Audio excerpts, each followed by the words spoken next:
नमस्कार दोस्तों, आज हम अपने राजनीति विज्ञान की क्लास नंबर सेकंड पर चर्चा करेंगे। हालांकि ये है तो ओवरऑल थर्ड क्लास, लेकिन टॉपिक सेकंड है क्योंकि पहली दो क्लासों में फर्स्ट ही टॉपिक डील करा गया है। तो इसमें सेकंड टॉपिक है संविधान सभा। संविधान सभा के अब इसमें पहली सब ऐडेंगे संविधान सभा के गठन के संदर्भ में भारतीय प्रयास।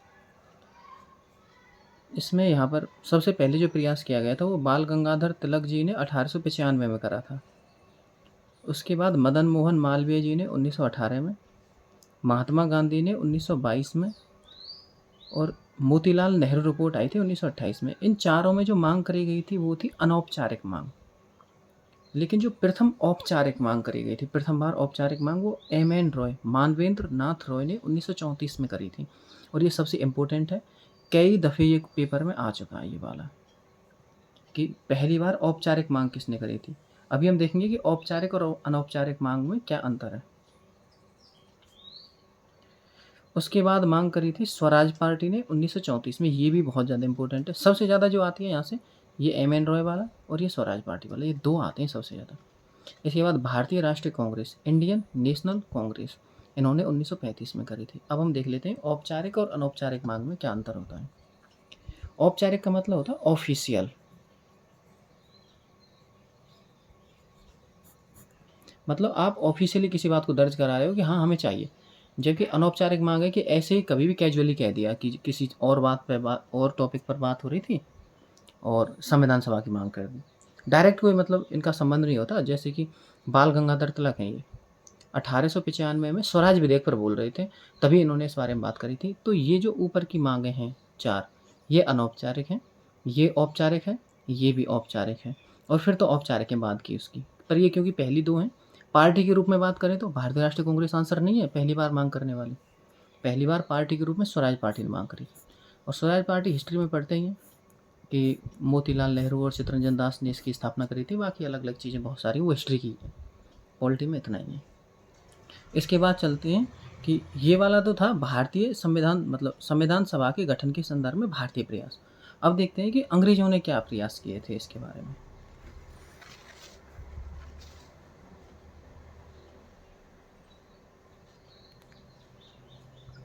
संविधान सभा के गठन के संदर्भ में अंग्रेजों के प्रयास, इसमें सबसे पहला है अगस्त प्रस्ताव। ये 8 अगस्त 1940 को आया था और इसे लिनलिथगो प्रस्ताव, इसको लिनलिथगो प्रस्ताव भी कहते हैं। क्यों कहते हैं? क्योंकि इस समय वायसराय थे लिनलिथगो।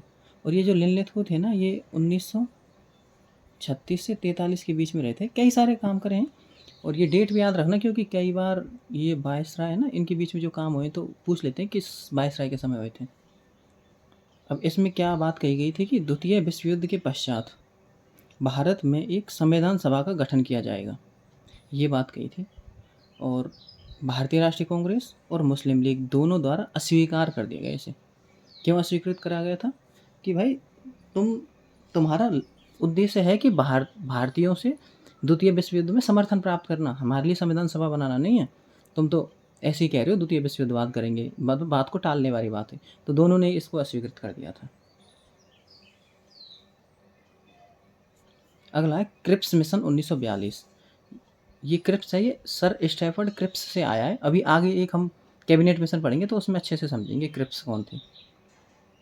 अब इसमें क्या बात थी? द्वितीय मतलब सेकंड वर्ल्ड वॉर, द्वितीय विश्व युद्ध के पश्चात भारत में एक संविधान सभा का गठन होगा और इसमें निर्वाचित संविधान सभा की बात करी गई थी। और ये कई एग्जाम में पूछा गया कि पहली बार निर्वाचित संविधान सभा की बात अंग्रेजों ने कब स्वीकृत करी? तो क्रिप्स मिशन 1942 में स्वीकृत करी थी। अल्पसंख्यक वर्गों के हितों को ध्यान में रखा जाएगा, ये भी इसमें बात थी। देशी रियासतों को अलग संविधान बनाने की छूट होगी। और अब ये चूँकि देश रियासतें अलग से संविधान बनाएंगी, तो अंग्रेजी सरकार की आप उद्देश्य समझ ही गए होंगे कि उनका कभी उद्देश्य नहीं था कि संविधान सभा बना दें। फिर है इसमें क्या है कि मुस्लिम लीग और इंडियन नेशनल कांग्रेस, भारतीय राष्ट्रीय कांग्रेस, दोनों द्वारा अस्वीकार कर दिया गया था इसे। तो दोनों ने ही इसे अस्वीकृत कर दिया था।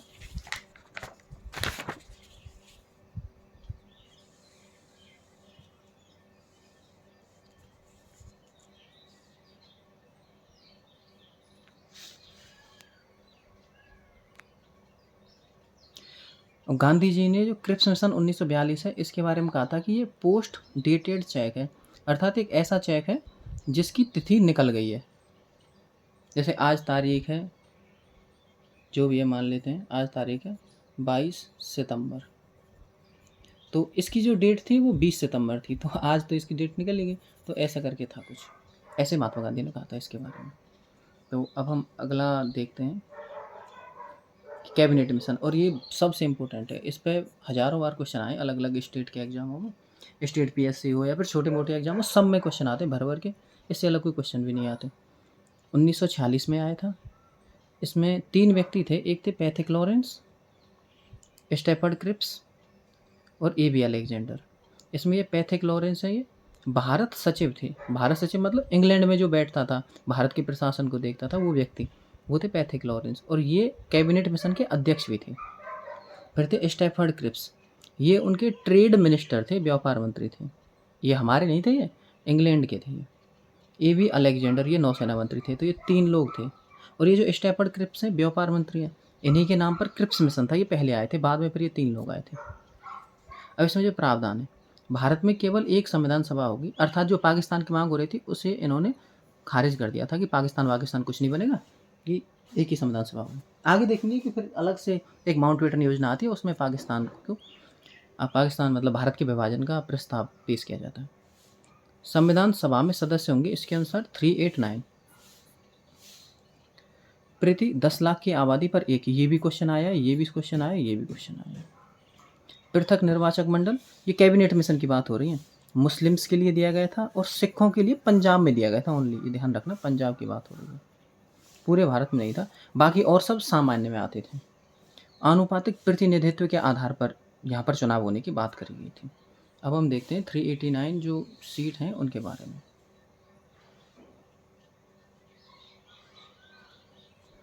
389 में से इसको 2 भागों में डिवाइड करा गया। वैसे भी आप भारत को देखोगे तो उस समय अंग्रेजों के अधीन वाला भारत, जिसे ब्रिटिश भारत कहते थे, और हमारे यहाँ के जो राजा थे, देसी रियासतें लगभग 556-62 के आसपास थी, जो भी हो 56 और 62 थी। ब्रिटिश भारत में भी कुछ राज्य होते थे और कुछ चीफ कमिश्नरी प्रांत होते थे, चीफशिप कहते थे उनको। राज्यों से 292 सीटें आनी थी, और चीफ कमिश्नरी प्रांत चूँकि 4 ही थे तो 4 ही आएंगी। अब 4 कौन कौन से थे? एक तो था दिल्ली, एक था अजमेर मेरवाड़ा, एक था कुर्ग और एक था बलूचिस्तान। ये 4 थे इसमें चीफ कमिश्नरी प्रांत, तो उनसे एक एक सीट थी।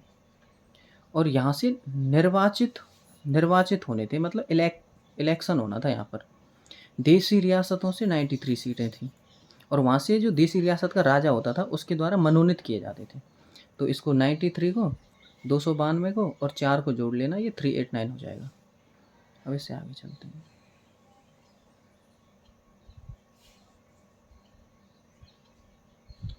जब तक संविधान सभा का गठन नहीं हो जाता तब तक शासन व्यवस्था के संचालन के लिए अंतरिम सरकार का गठन किया जाएगा। ये भी इसमें बात थी, ये अंतरिम सरकार के गठन की बात थी। अब हम आगे देखेंगे कि जो चुनाव होता है वो कैसे होता है।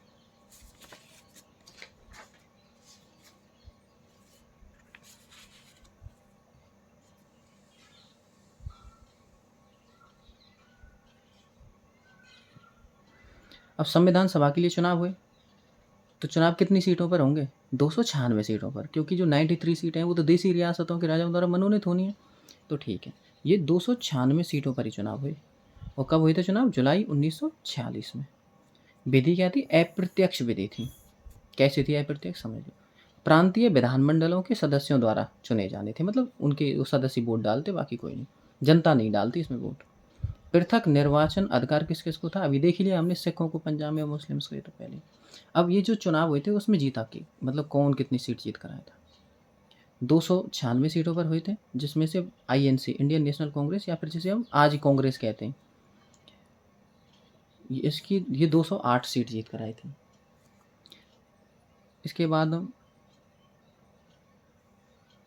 इसके बाद देखते हैं मुस्लिम लीग, जो कि 73 सीटें जीत कर आई थी।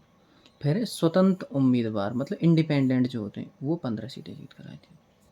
ठीक है। अब इसके बाद हम देखते हैं अंतरिम सरकार जो थी ना, अभी हमने कैबिनेट मिशन में बात करी थी कि जब तक स्थायी संसद का निर्माण नहीं हो जाता तब तक हम अंतरिम सरकार के माध्यम से सरकार चलाई जाएगी, तो वही वाली बात है। अब अंतरिम सरकार देख लेते हैं। ये क्वेश्चन आया हुआ है UPPCS में, कि अंतरिम सरकार का गठन की घोषणा कब हुई थी? 24 अगस्त 1946 को। कब हुई थी? 24 अगस्त 1946 को। और गठन कब हुआ था? 2 सितंबर 1946 को। ये भी आया हुआ है, छोटे-मोटे एग्ज़ाम्स में आया हुआ है, बहुत कॉमन क्वेश्चन है। अध्यक्ष कौन थे अंतरिम सरकार के? ये जो भारत के वायसराय थे वो अध्यक्ष बनाए गए थे। और वायसराय कौन थे? Lord label. लॉर्ड तो हटा दीजिए। उपाध्यक्ष कौन थे? पंडित जवाहरलाल नेहरू बनाए गए थे। अब इसमें 5 लिए गए थे मुस्लिम लीग के और बाकी कांग्रेस के सदस्य लिए गए थे। देख लेंगे, काउंट कर लेंगे कितने सदस्य थे टोटल। देखिए, इसमें वल्लभ भाई पटेल बनाए गए थे। और पूछे जाते हैं ये क्वेश्चन कि वल्लभ भाई पटेल को कौन से विभाग थे? गृह और सूचना एवं प्रसारण। बलदेव सिंह, इनको रक्षा मंत्रालय था। अब वैसे याद कर सकते हो कि हमारी रक्षा कौन कर सकता है? जिसके पास बल हो। जॉन मथाई, उद्योग और आपूर्ति। सी राजगोपालाचारी, इनको शिक्षा मंत्रालय दिया गया था। ये बहुत इंपॉर्टेंट है, पूछे जाते हैं। शिक्षा मंत्री कौन थे अंतरिम सरकार में? सी एच भाभा, कार्य, खान और बंदरगाह। राजेंद्र प्रसाद, कृषि व खाद्य। अरुणा आसाफ अली, रेल मंत्री। जगजीवन राम पूछे गए हैं बहुत बार, श्रम मंत्री। जगजीवन राम पूछे गए हैं, बलदेव पूछे गए हैं, सी राजगोपालाचारी पूछे गए हैं, तो वल्लभ भाई पटेल वो तो पूछे जाते हैं। अब इसके बाद 5 सदस्य मुस्लिम लीग के जो इस अंतरिम सरकार में शामिल हुए थे, उनको भी हमें देखना है। लियाकत अली खान, इनको वित्त मंत्री बनाया गया था। आई चंद्रीगर, ये वाणिज्य मंत्री अर्थात कॉमर्स मिनिस्टर थे। अब्दुल रथ निरतर, ये संचार मंत्री थे। 3 हो गए ये मुस्लिम लीग के, लियाकत अली खान, आई चंद्रीगर, अब्दुल रथ निरतर।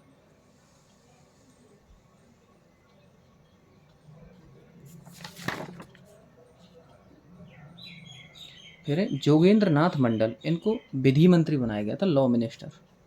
फिर है गजनफर अली खान, खान भी है पीछे, स्वास्थ्य मंत्री बनाए गए थे। तो ऐसे करके ये अंतरिम सरकार थी। ये अंतरिम सरकार का गठन हुआ था ये 2 सितंबर 1946 को। अब चूंकि कांग्रेस कांग्रेस नहीं, मुस्लिम लीग बार बार हल्ला कर रही थी और बड़ी समस्याएं उत्पन्न कर रही थी। वो कह रही थी कि हमें तो अलग से ही पाकिस्तान चाहिए। उन्होंने 1940 में ही ये प्रस्ताव भी पारित कर लिया था।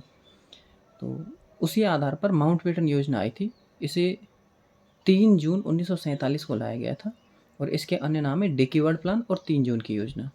इसमें अध्यक्ष थे लुई माउंटबेटन और सदस्य थे इसमें माइविली और अवेल। ये सभी क्वेश्चन आते हैं। अगर आपको ये है कि भाई हमें तो कम पढ़ना है तो इनको छोड़ सकते हो सदस्यों को, बाकी तो ये सब तो पढ़ना ही है। इसके प्रावधान क्या थे? भारत का विभाजन होगा और भारत व पाकिस्तान 2 देश बनेंगे। अब इसमें देसी रियासतों के बारे में भी कहा गया था कि देसी रियासत अपने भविष्य को लेकर स्वतंत्र है। भविष्य का मतलब कि भारत में विलय हो सकती है, पाकिस्तान में विलय कर सकती है या फिर स्वतंत्र देश बन सकती हैं। ऐसी बातें कही गई थी। अब है नोट, भारत विभाजन के समय पंजाब और बंगाल का भी विभाजन हुआ था। पंजाब भी तो 2 भागों में टूट गया था, अभी पाकिस्तान में चला गया और इंडिया में रह गया। बंगाल भी आज पश्चिम बंगाल है और उधर फिर बांग्लादेश तो है ही है। भारत पाकिस्तान सीमा रेखा का निर्धारण सिरिल रेडक्लिफ ने किया था और इस वजह से भारत और पाकिस्तान की रेखा को क्या कहते हैं? रेडक्लिफ रेखा। भारत पाकिस्तान विभाजन की रूपरेखा बीपी मेनन ने बनाई थी। ये बहुत इंपॉर्टेंट है, ध्यान रखना। बाद में फिर रियासती विभाग के सचिव और बनेंगे।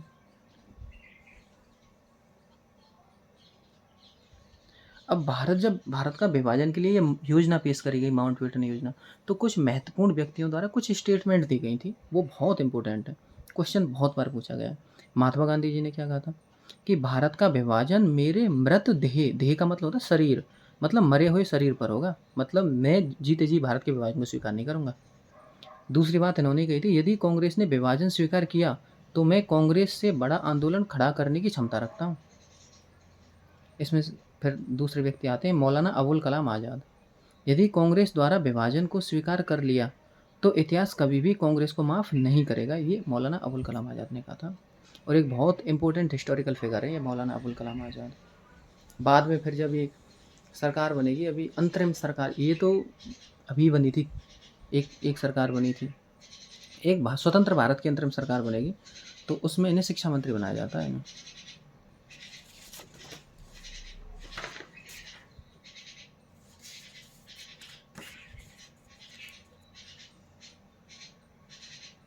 अगली स्टेटमेंट आई थी खान अब्दुल गफ्फार खान।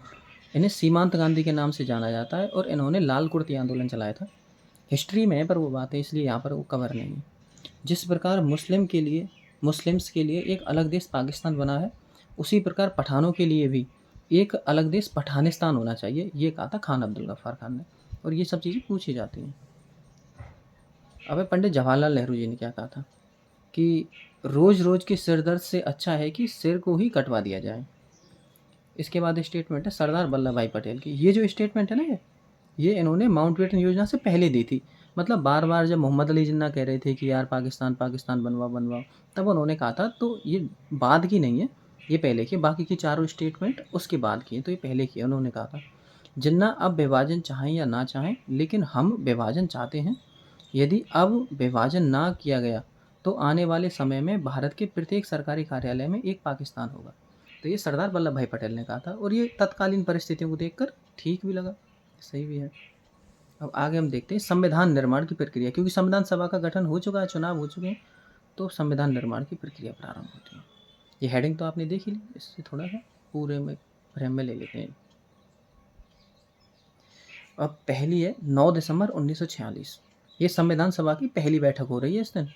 संविधान सभा की प्रथम बैठक, और हुई कहाँ? सेंट्रल हॉल लाइब्रेरी, दिल्ली में। कितने सदस्यों ने भाग लिया था पहली बैठक में? 207 सदस्यों ने। 10 महिलाएं शामिल हुई थी। देशी रियासत और मुस्लिम लीग के सदस्य शामिल नहीं हुए थे। प्रथम बैठक की अध्यक्षता करी थी डॉक्टर सच्चिदानंद सिन्हा ने, और ये अस्थायी अध्यक्ष थे। और ये क्वेश्चन पूछा गया, अभी हाल ही में पूछा गया किसी एग्जाम में, छोटे एग्जाम था शायद, यूपी पुलिस वगैरह में कहीं पूछा गया। नाम का प्रस्ताव दिया था JB कृपलानी ने, और ये फ्रांसीसी मॉडल पर दिया था। किस नाम का? डॉक्टर सच्चिदानंद सिन्हा जी के नाम का। अस्थायी उपसभापति बनाए गए थे फ्रैंक एंथोनी। प्रथम अधिवेशन में 211 सदस्यों ने हिस्सा लिया था। देखो आपको कन्फ्यूजन हो सकती है कि प्रथम बैठक में तो लिया था 207 ने, और प्रथम अधिवेशन में लिया था 211 ने, क्योंकि एक अधिवेशन में कई बैठकें होती थी, 2, 3, 4, 5, बहुत सारी बैठकें होती थी। तो अधिवेशन तो कई सारी बैठकों से मिलकर बनता है, इसलिए ये फिगर थोड़ा बड़ा हुआ है, 211, 4 नंबर बड़ा हुआ है। आगे चलते हैं 11 दिसंबर 1946 की बैठक पर। ये इसके साथ तीसरी ही बैठक थी। 10 को भी हुई थी, 11 इंपॉर्टेंट देखें, क्योंकि हमें सब तो देखनी नहीं है। ऐसे तो 2 वर्ष 11 में 18 दिन चली थी संविधान सभा, तो सब तो देखने लगे, तो फिर तो यही संविधान सभा ही होगी, और कुछ होगा ही नहीं। स्थायी अध्यक्ष बने थे राजेंद्र प्रसाद। ये राजेंद्र प्रसाद है स्थायी। अस्थायी पता ही है आपको, सच्चिदानंद सिन्हा। उपाध्यक्ष बनाए गए थे HC मुखर्जी, और संवैधानिक सलाहकार थे BN राव। बेनेगल राव करके थे, बेनेगल रमा राव थे क्या, ऐसे ही करके थे कोई।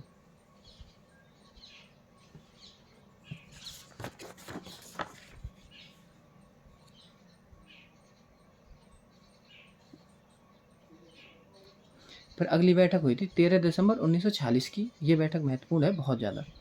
पंडित जवाहरलाल नेहरू द्वारा इस दिन उद्देश्य प्रस्ताव पेश किया गया, लेकिन डॉक्टर भीमराव अंबेडकर और MR जयकर ने इसे पारित करने से मना किया था। ऐसा नहीं है कि वो मतलब पारित करवाना नहीं चाह रहे थे, उन्होंने इसलिए मना करा था क्योंकि देशी रियासत और मुस्लिम लीग दोनों ने ही इसमें हिस्सा नहीं लिया था। और ऐसे में भीमराव अंबेडकर और MR जयकर दोनों ने कहा कि यदि हम मुस्लिम लीग और देशी रियासतों को छोड़ करके अगर उद्देश्य प्रस्ताव को पास कर देते हैं, तो बाद में मुस्लिम लीग और देशी रियासत इसे स्वीकार करने से मना कर सकती हैं, क्योंकि भाई वो कहेंगे कि हम तो शामिल ही नहीं थे, हमसे पहले क्यों कर दिया, इसलिए हमें उनका वेट करना चाहिए और तब हम इसको पास कर लेंगे। तो उन्होंने एक पवित्र उद्देश्य के तहत ये मना किया था, डॉक्टर भीमराव अंबेडकर और MR जयकर ने। अगली महत्वपूर्ण बैठक थी, वो हुई थी 22 जनवरी 1947 को। अनेक समितियों का गठन हुआ था, तो ये समितियाँ हम बाद में देखेंगे। सबसे संविधान सभा द्वारा उद्देश्य प्रस्ताव पास कर लिया गया था, इस दिन पास हुआ था। 13 दिसंबर को पेश हुआ था। किसने पेश किया था? पंडित जवाहरलाल नेहरू ने।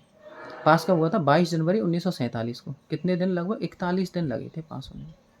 यही भारतीय संविधान की प्रस्तावना भी बना था। अब जो सबसे इम्पोर्टेंट डेट है वो यही है जो अब आ रही है।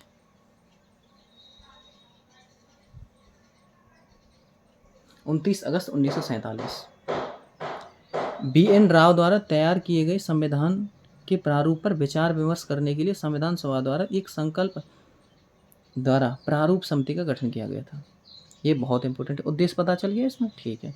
अन्य नाम क्या क्या है? प्रारूप समिति, मसौदा समिति, पांडुलेखन समिति और ड्राफ्टिंग कमेटी। ये अंग्रेजी का ही नाम है, वो बस देवनागरी लिपि में लिखा हुआ है।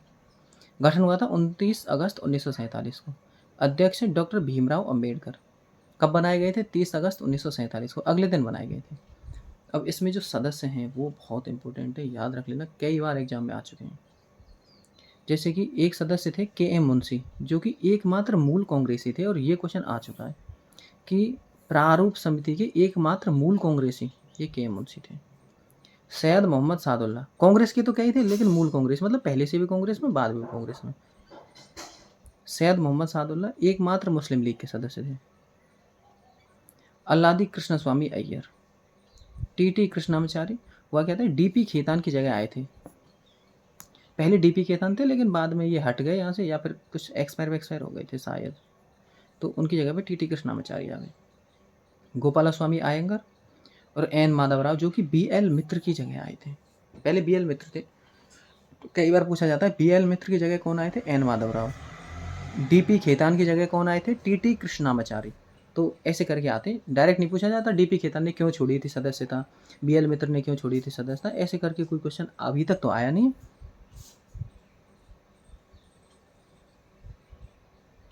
और ना ही कभी भविष्य में आएगा। प्रारूप समिति ने कुल 141 बैठकें करी थी। प्रारूप समिति ने 21 फरवरी 1948 को अपनी रिपोर्ट संविधान सभा को प्रस्तुत की थी।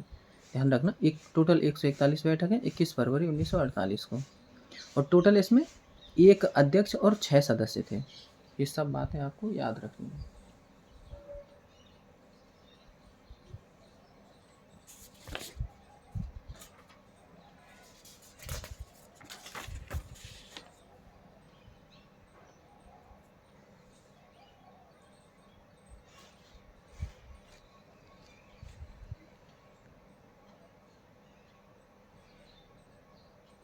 और चूंकि प्रारूप समिति ने अपने प्रारूप को फाइनल करके संविधान सभा को दे दिया है, तो संविधान सभा ने इस पर 3 बार वाचन किया था। प्रथम वाचन 4 नवंबर से 9 नवंबर 1948 के तक हुआ था। द्वितीय वाचन 15 नवंबर 1948 से 17 अक्टूबर 1949 तक। तृतीय वाचन 14 नवंबर से लेकर के 26 नवंबर 1949 तक। ये ध्यान रखना, बहुत इंपॉर्टेंट है। आगे हम चूंकि डॉक्टर भीमराव अम्बेडकर से रिलेटेड बहुत सारे प्रश्न अलग अलग एग्जाम्स में आते ही रहते हैं, तो इन यहाँ थोड़ा सा कवर करने की कोशिश करी गई है पॉलिटी के हिसाब से। डॉक्टर भीमराव अम्बेडकर, उपनाम था बाबा साहिब, जन्म हुआ था 1891 मध्य प्रदेश के मऊ में हुआ था। इनकी कुछ बुक्स हैं, जैसे कि थॉट्स ऑफ पाकिस्तान, हिंदू धर्म की पहेलियाँ, बुद्धा एंड हिज धर्मा, ये बहुत इंपॉर्टेंट है। एनालिसिस ऑफ कास्ट, ये भी बहुत बहुत ज़्यादा इंपॉर्टेंट है। ये सब बुक्स आती है, ये तो नाम है, ये सब बुक्स आती है। 4 बुक्स याद रखना, वैसे बुक्स तो बहुत सारी है पर ये 4 याद रखना।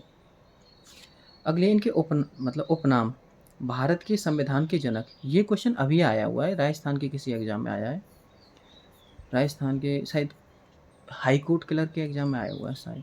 हम तो सभी एग्जाम को लेकर चल रहे हैं, तो ऐसा वहाँ आया हुआ है, अभी आया है शायद 4-5 दिन पहले एग्जाम हुआ है। भारत के संविधान के मुख्य वास्तुकार भी इन्हें कहते हैं। संविधान सभा में पहली बार निर्वाचन जयसुर कुलना बंगाल से, लेकिन देश का विभाजन हो जाने पर बॉम्बे से। अब ये पूरी घटनाक्रम क्या है कि शुरुआत में ये जो बंगाल है, मतलब बांग्लादेश है, वहाँ पर एक प्रांत है जयसुर कुलना, वहाँ से जीत कर आए थे, लेकिन जो कि भारत का विभाजन हो गया, तो ये जो रीजन है ना, ये चला गया था बांग्लादेश में।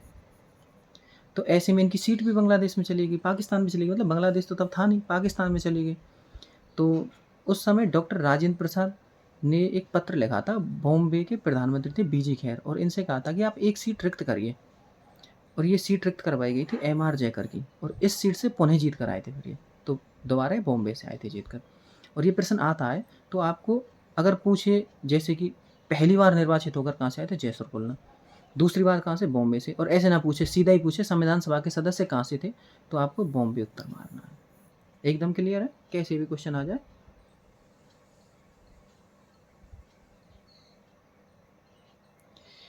मृत्यु कब हुई थी? 1900, मतलब ये मृत्यु कहते हैं, बस इसको एक महापरिनिर्वाण और कहते हैं। क्यों कहते हैं आगे आपको समझ में आ जाएगा। 1956 में न्यू दिल्ली में 6 दिसंबर 1956 को हुई थी। ये डेट क्यों लिखी है आगे पता चलेगा। 14 अक्टूबर 1956 को दीक्षा भूमि नागपुर में बौद्ध धर्म अपना लिया था इन्होंने। ये बौद्ध धर्म को इन्होंने अपना लिया था। कब अपनाया था? 14 अक्टूबर 1956 को दीक्षा भूमि नागपुर में। इनके जीवन के 5 महत्वपूर्ण स्थानों को जोड़ करके एक पंच तीर्थ बनाया गया है। और जहाँ बाद में अब देखिए लंदन है इसमें, जहाँ टूरिज्म को बढ़ावा देने के लिए, और भी कई सारे कारण हैं। तो पहली एक स्थल है महू एमपी में, जो कि इनका जन्म स्थान है। लंदन शिक्षा भूमि है इनकी, लंदन से शिक्षा प्राप्त करी थी। नागपुर दीक्षा भूमि, क्योंकि ये बौद्ध धर्म में दीक्षित हो गए थे। दिल्ली में महापरिनिर्वाण, इनकी डेथ हो गई थी ना दिल्ली में, तो इस वजह से। और मुंबई में इनकी चैत्य भूमि है। अब इन्होंने कुछ पॉलिटिकल पार्टी बनाई थी, उन्हें और देख लेते हैं। एक इनका राजनीतिक दल है दो, ये वाली इंडिपेंडेंट लेबर पार्टी 1936 में बनाई थी, और all India schedule caste federation भी बनाई थी। इसके अलावा कई सारी चीज़ें वो जो हिस्ट्री के हिसाब से हैं वो रह गई हैं। जैसे कि इन्होंने तीनों गोलमेज सम्मेलन में हिस्सा लिया था, तीनों में। इसके अलावा इन्होंने पूना पैक्ट है, और भी इन्होंने एक मंदिर में भी इन्होंने प्रवेश करवाया था, उस मंदिर का भी बहुत इम्पोर्टेंट है वो मंदिर का नाम वगैरह। तो इतिहास के संदर्भ में है वो सब चीज़ें। उनका राजनीति शास्त्र से कोई लेना देना है नहीं, तो इसलिए उनको यहाँ पर कवर नहीं किया गया।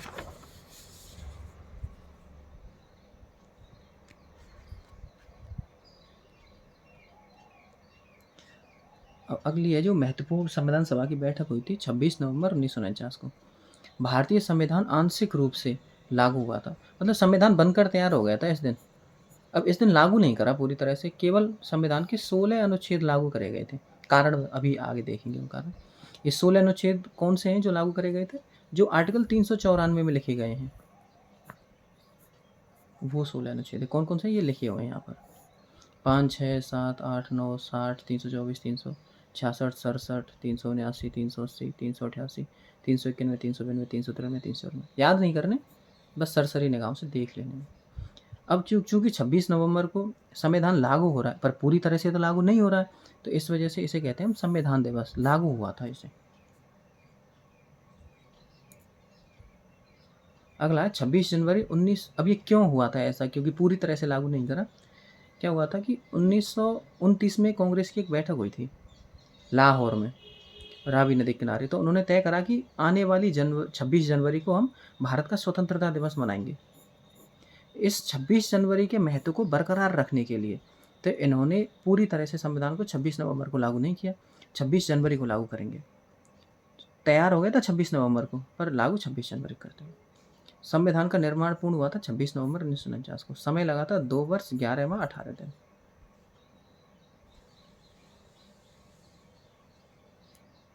अब हम अगली डेट है, ये बहुत इंपॉर्टेंट है। 24 जनवरी 1950 भारत के प्रथम राष्ट्रपति डॉक्टर राजेंद्र प्रसाद जी का निर्वाचन किया गया था अनुच्छेद 380 के तहत। क्योंकि तो इलेक्शन तो आजकल तो 54-55 में और 55-2 के तहत होता है। ये 380 के तहत क्यों हुआ है?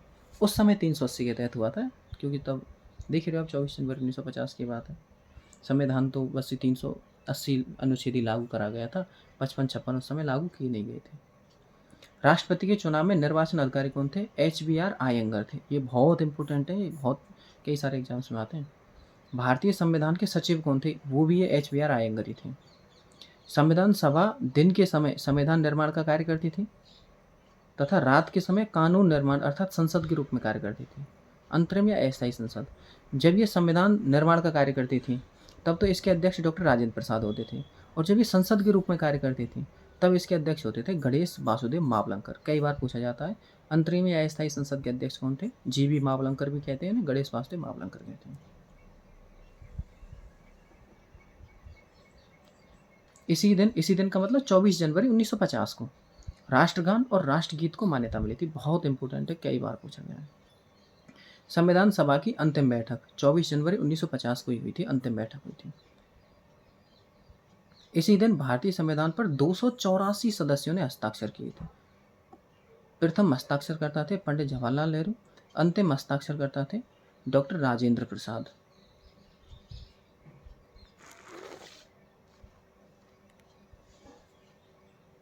अब भारत के राष्ट्रध्वज को कब अपनाया गया था, क्या क्या है वो सब देख लेते हैं। मान्यता मिली थी 22 जुलाई 1947 को। प्रस्ताव पेश किया था पंडित गोविंद मालवीय ने, और निर्माण किया था पिंगली वेंकैया ने। लंबाई और चौड़ाई का अनुपात है 3:2।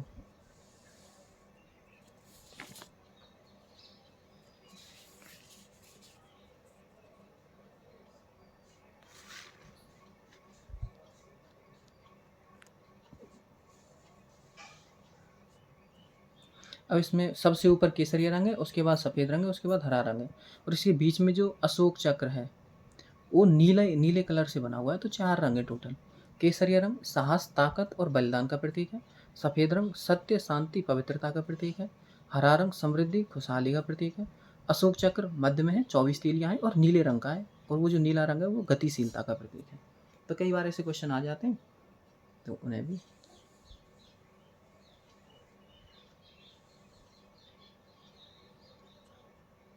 अगला है 26 जनवरी 1950। भारतीय संविधान पूर्ण रूप से लागू हुआ था इस दिन। 22 भाग, 395 अनुच्छेद और 8 अनुसूचियों को लागू किया गया था। भारत के प्रथम राष्ट्रपति डॉक्टर राजेंद्र प्रसाद ने शपथ ली थी इसी दिन। इसी कारण 26 जनवरी को गणतंत्र दिवस मनाया जाता है। गणतंत्र दिवस मनाने का कारण है क्योंकि राजेंद्र प्रसाद जी ने शपथ ली थी। गणतंत्र दिवस का कोई भी मतलब ये नहीं है कि भारत स्वतंत्र हुआ था ना। राज ये भारत के प्रथम राष्ट्रपति राजेंद्र प्रसाद ने शपथ ली थी। अब इसको देख लेते हैं कैसे गणतंत्र बनता है, कोई कैसे राजतंत्र बनता है, थोड़ा सा देख लेते हैं।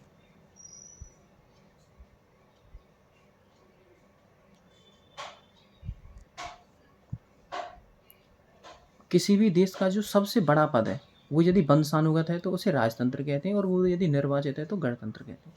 भारत में सबसे बड़ा पद है राष्ट्रपति, और वो निर्वाचित होता है तो गणतंत्र है।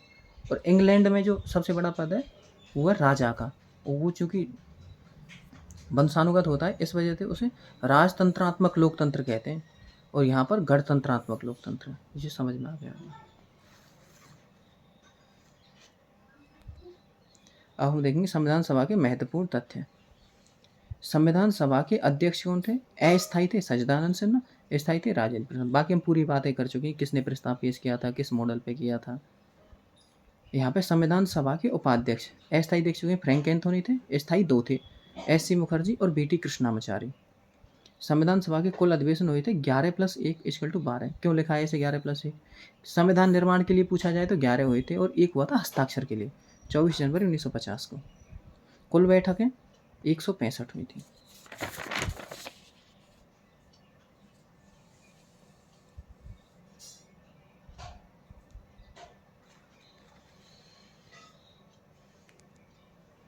संविधान सभा ने कुल कितने समय तक कार्य किया था? संविधान सभा की बात हो रही है, 3 साल से अधिक काम किया था। इसका कतई मतलब नहीं है कि संविधान निर्माण में उतना समय लगा था। संविधान निर्माण में तो 2 वर्ष 11 माह 18 दिन लगे थे, लेकिन संविधान सभा ने तो इतने दिन काम किया था। दोनों अलग अलग चीज़ें हैं। संविधान सभा का विघटन 24 जनवरी 1950 को कर दिया गया था। संविधान की मूल भाषा अंग्रेजी थी। संविधान की 3 प्रतियों पर हस्ताक्षर हुए थे। मूल प्रति पर, मतलब अंग्रेजी वाली प्रति पर, पेंटिंग वाली प्रति पर, और हिंदी भाषा वाली प्रति पर। और हिंदी भाषा वाली प्रति तैयार करी थी बसंत कृष्ण वैद ने।